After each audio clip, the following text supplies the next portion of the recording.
नमस्कार मित्रों, आज हम आपको कृष्ण के अनन्य भक्त नरसिंह मेहता के बारे में बताएंगे। उनके जीवन में कैसे वो बचपन में गूंगे थे और एक महात्मा की कृपा होने से कैसे उनका कंठ फूटा और कैसे वो कृष्ण के इतने सुंदर भजन गाते थे। वो भक्तराज नरसिंह मेहता जो थे, उनका जीवन अलौकिक बातों से भरा हुआ है। तो आइए जानते हैं उनके बचपन की एक घटना के बारे में। पुण्यभूमि आर्यावर्त के सौराष्ट्र प्रांत में जीर्ण दुर्ग नाम का एक अत्यंत प्राचीन ऐतिहासिक नगर है, जिसे आजकल जूनागढ़ कहते हैं। भक्त प्रवर नरसिंह मेहता का जन्म लगभग संवत 1470 में इसी जूनागढ़ में एक प्रतिष्ठित नागर ब्राह्मण परिवार में हुआ था। उनके पिता का नाम था कृष्ण दामोदर दास तथा माता का नाम था लक्ष्मी गौरी। उनके एक और बड़े भाई थे जिनका नाम था वंशीधर या वंशीधर। अभी वंशीधर की उम्र 22 वर्ष और नरसिंह मेहता की 5 वर्ष के लगभग थी कि उनके माता पिता का देहांत हो गया। और उनके बाद नरसिंह मेहता का लालन पालन उनके बड़े भाई और उनकी दादी ने किया। दादी का नाम था जय कुंवर। नरसिंह बचपन में गूंगे थे। वे 8 साल के हो गए थे, पर उनका कंठ नहीं फूटा था। इस कारण लोग उन्हें गूंगा गूंगा कहकर पुकारने लगे।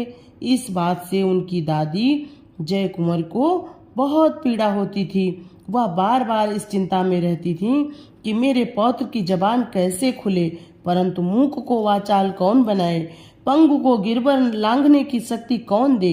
जय कुंवर को पूरा विश्वास था ऐसी शक्ति केवल एक परमपिता परमेश्वर ही है। उनकी दया होने पर मेरा पौत्र भी तत्काल वाणी प्राप्त कर सकता है। और साथ ही यह भी उसे विश्वास था कि उन दयामय जगन्नाथ की कृपा साधारण मनुष्यों को उनके प्रिय भक्तों के द्वारा ही प्राप्त हुआ करती है। अतएव स्वभावतः ही उसमें साधु महात्माओं के प्रति श्रद्धा और आदर का भाव था।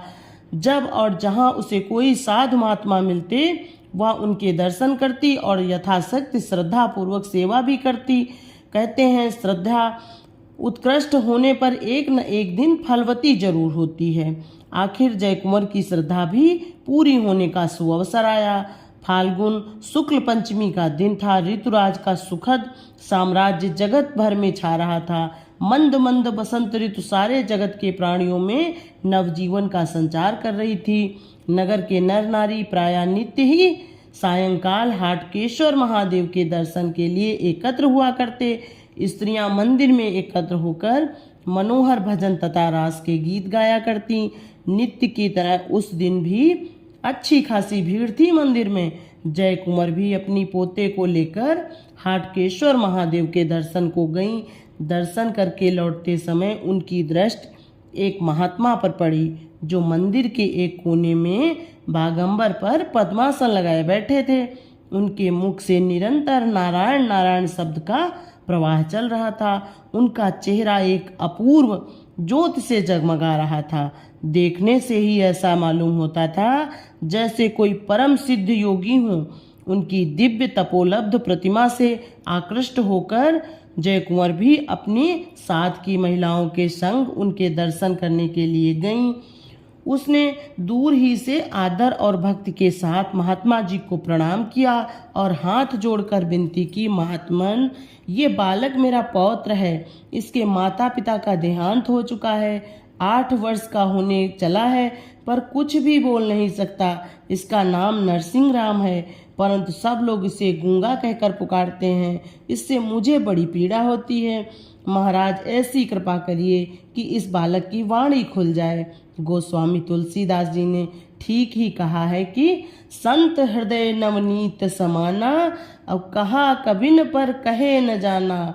निज परिताप द्रवहि नवनीता, पर दुख द्रवहि संत सुपुनीता। महात्माओं का हृदय मक्खन के समान होता है। इतना ही नहीं, मक्खन तो केवल अपने ही ताप से द्रवित होता है और सत्पुरुष दूसरों के ताप से द्रवीभूत हो जाते हैं।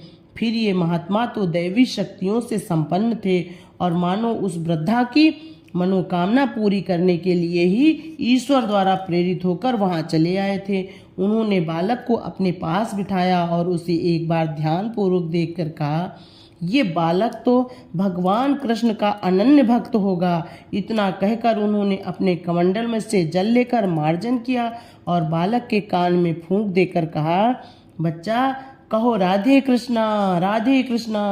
बस महात्मा की कृपा से जन्म का गूंगा बालक राधे कृष्णा कहने लगा। उपस्थित सभी मनुष्य आश्चर्यचकित हो गए और महात्मा की जय जयकार करने लगे। गूंगे पौत्र के मुख से भगवान का नामोच्चारण सुनकर वृद्धा जय कुंवर कितनी प्रसन्न हुई होगी, इसे कौन बता सकता है। उसने महात्मा जी को बार बार प्रणाम किया और हाथ जोड़कर बड़ी दीनता के साथ प्रार्थना की, महाराज आपकी कृपा से मेरा पौत्र अब बोलने लगा है। मेरा बड़ा पौत्र राज्य में थानेदार के पद पर है। आप मेरे घर पधारने की कृपा करें और मुझे भी यथाशक्ति सेवा करने का सुअवसर प्रदान करें। आपके चरण रज से मेरा घर भी पवित्र हो जाएगा।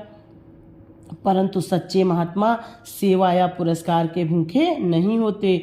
वे तो सदा स्वभाव से ही लोक कल्याण की चेष्टा करते रहते हैं।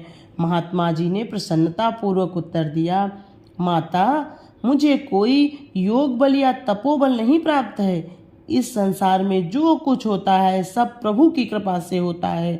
उन महाप्रभु की कृपा से ही सब कुछ घटित होता है। अतः मेरा उपकार भूलकर उन परमात्मा के प्रति अपनी कृतज्ञता प्रकट करें और उनका नाम स्मरण करें, भजन पूजन करें।